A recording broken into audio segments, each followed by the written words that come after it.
Assalamualaikum warahmatullahi wabarakatuh. Bismillahirrahmanirrahim. Innal hamdalillah nahmaduhu wa nasta'inuhu wa nastaghfiruh wa na'udzu billahi min syururi anfusina wa min sayyiati a'malina. May yahdihillahu fala mudhillalah wa may yudlilhu fala hadiyalah. Wa asyhadu an la ilaha illallah wahdahu la syarikalah wa asyhadu anna Muhammadan abduhu wa rasuluhu la nabiyya ba'dah. Allahumma sholli wa sallim ala nabiyyina Muhammadin wa ala alihi wa sahbihi ajmain, amma ba'd. Alhamdulillah wa syukru ala ni'amillah. Kita bertemu kembali di dalam kajian ilmu nahwu ini.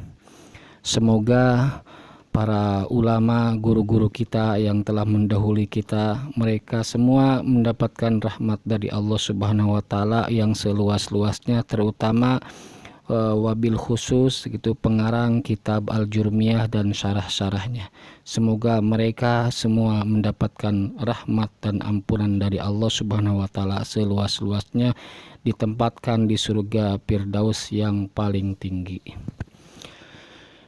Kita pada kesempatan ini sudah sampai ke pertemuan kedua, di mana kita masih menjelaskan tentang permulaan atau awal kali kita sebelum mengkaji ilmu nahwu lebih dalam. Kita harus mengetahui 10 masalah.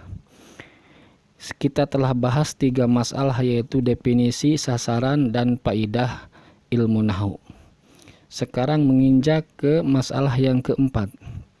Yang keempat yang harus kita ketahui sebelum mengkaji ilmu nahwu supaya kita semangat di dalam mengkajinya.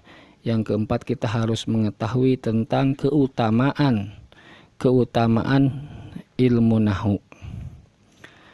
Ilmu nahwu itu fauqonuhu ala sairil ulumi. Ilmu nahwu itu di atas ilmu yang paling tinggi, di atas ilmu-ilmu yang lain. Gitu ya. Pokoknya kalau orang sudah propaganda, sudah promosi, pasti dia menyebutkan kecap ABC nomor 1. Kecap apalagi pahali, dia pasti menyebutkan ini kualitas terbaik. Nah, ilmu nahwu juga oleh penyusunnya dipropagandakan seperti itu. Fauqonuhu ala sairil ulum bin nisbati wal i'tibar. Ilmu yang paling atas, di atas ilmu-ilmu yang lain, itu ilmu nahwu itu. Kenapa disebut yang paling atas? Yaitu bin nisbati wal i'tibar, yaitu dikaitkan dengan hubungan dengan ilmu yang lain. Kita tidak akan mengetahui ilmu tafsir kalau nahwunya tidak bisa. Kita tidak akan mengetahui mengkaji ilmu hadis kalau ilmu nahwunya tidak tahu. Gimana cara memahami kalimat bahasa Arabnya kalau membacanya tidak bisa? Gimana cara mengiktibarkan, cara menyimpulkan, cara pokoknya tidak bisa memahami intinya. Kalau kita tidak bisa ilmu nahwu, tidak akan bisa memahami dengan benar kalimat bahasa Arabnya.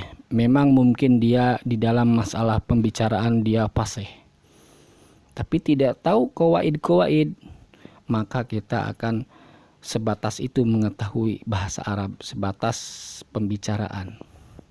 Jadi kita harus seperti yang diajarkan oleh terutama ya di dulu di kampung-kampung dulu kan. Yang pertama diajarkan yaitu seperti ini, bukan bicara dulu, karena kita itu orang Indonesia jarang ketemu dengan orang Arab, tapi sering ketemunya dengan buku.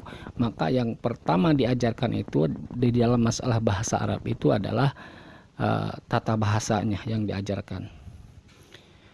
Nah, itu keutamaan ilmu nahwu adalah fauqonuhu ala sairil ulum.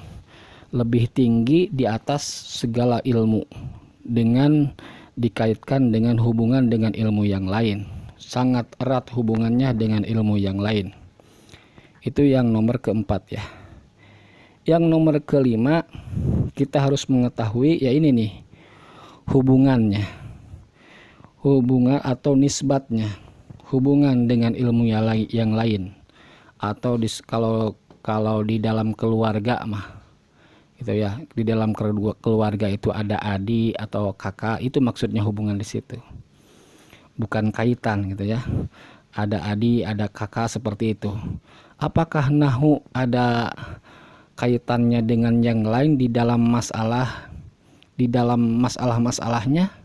Di sini dijelaskan hubungan dengan ilmu yang lain itu adalah at-tabayun di sini. Artinya ilmu tafsir bukan ilmu nahu bukan ilmu tafsir, seperti itu. Ilmu nahu bukan ilmu hadis bukan ilmu nahu, tapi ilmu hadis diketahui dengan ilmu nahu, seperti itu. Hubungannya dengan ilmu yang lain, nisbatnya. Itu nomor yang kelima yang harus kita ketahui. Yang keenam yang harus kita ketahui sebelum mengkaji ilmu nahu lebih dalam, yaitu kita harus mengetahui siapa pencetusnya ilmu nahu atau siapa penyusun ilmu nahu. Pencetusnya ilmu nahu adalah Abul Aswad Ad-Du'ali, berdasarkan perintah dari sahabat Ali radhiyallahu an.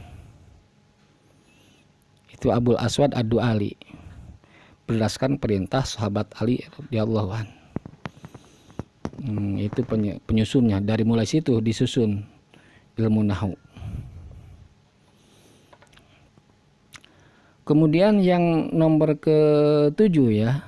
Yang ke-7, nama ilmu yang akan kita kaji. Ya tentu sudah jelas. Kita akan mengkaji ilmu nahu atau ilmu ilmu arabiyah. Jadi ada dua penamaan. Yang pertama ilmu nahu, yang kedua ilmu arabiyah. Kalau ilmu arabiyah secara umumnya, kalau ilmu nahu secara khusus ilmu nahu. Karena ilmu arabiyah itu banyak, bicara bahasa Arab itu juga ilmu arabiyah. Kemudian ilmu sorob itu juga ilmu arabiyah, ilmu bayan itu juga ilmu arabiyah, ilmu ma'ani itu juga ilmu arabiyah. Banyak umum, secara umum ilmu arabiyah. Itu nomor ke-7. Yang ke-8 yang harus kita ketahui adalah pengambilan ilmu yang akan kita kaji itu dari mana gitu. Pengambilannya adalah min kalamil arabi, dari perkataan orang Arab. Termasuk Al-Qur'an juga kan. Al-Qur'an itu kan kalamul arabi, firman Allah Al-Qur'an itu. Tapi karena turunnya di daerah Arab jadi bahasa Arab. Jadi untuk memahami Al-Qur'an itu pengambilannya. Jadi pengambilannya intinya dari kalamul arabi ya, dari perkataan orang Arab. Itu pengambilan ilmu nahu. Tentunya perkataan orang Arab yang berkatanya itu fusha gitu, fasih, lisanul fasih gitu. Yang ke-9 yang harus kita ketahui sebelum mengkaji ilmu nahu itu adalah hukum syaraknya. Hukum syaraknya. Hukum syara ilmu nahu itu adalah wujubul kifai. Jadi wajib kifayah. Wajib kifayah mengkaji ilmu nahu itu terhadap ahli kampung. Kalau di kampung itu, atau kalau sekarang itu lingkungan paling kecil itu adalah lingkungan desa ya, kelurahan. Kalau di kelurahan itu tidak ada satu orang pun yang mengetahui ilmu bahasa Arab, maka dosa semuanya. Kalau ada satu orang saja, maka cukup, bebas dosa, yang lain tidak berdosa. Karena sudah diwakili dengan seseorang. Itu untuk kewajiban wajib kifayah itu untuk ahli ya, untuk warga, semua warga. Kalau bagi yang akan membaca ilmu tafsir dan ilmu hadis itu wajib ain. Wajib ain itu. Jadi jangan baca tafsir, jangan baca hadis kalau tidak tahu ilmu nahwu. berdosa baca tafsirnya, berdosa baca hadisnya kalau tidak mengetahui ilmunya, ilmu bahasa Arab, ilmu nahwu atau sorob. Itu hukum syaratnya. Yang ke-10 yaitu kita harus mengetahui masalah apa yang ada di ilmu nahwu. Yang ada di ilmu nahwu itu adalah kaidah-kaidah bahasa Arab yang akan membantu kita untuk memahami tafsir dan memahami hadis.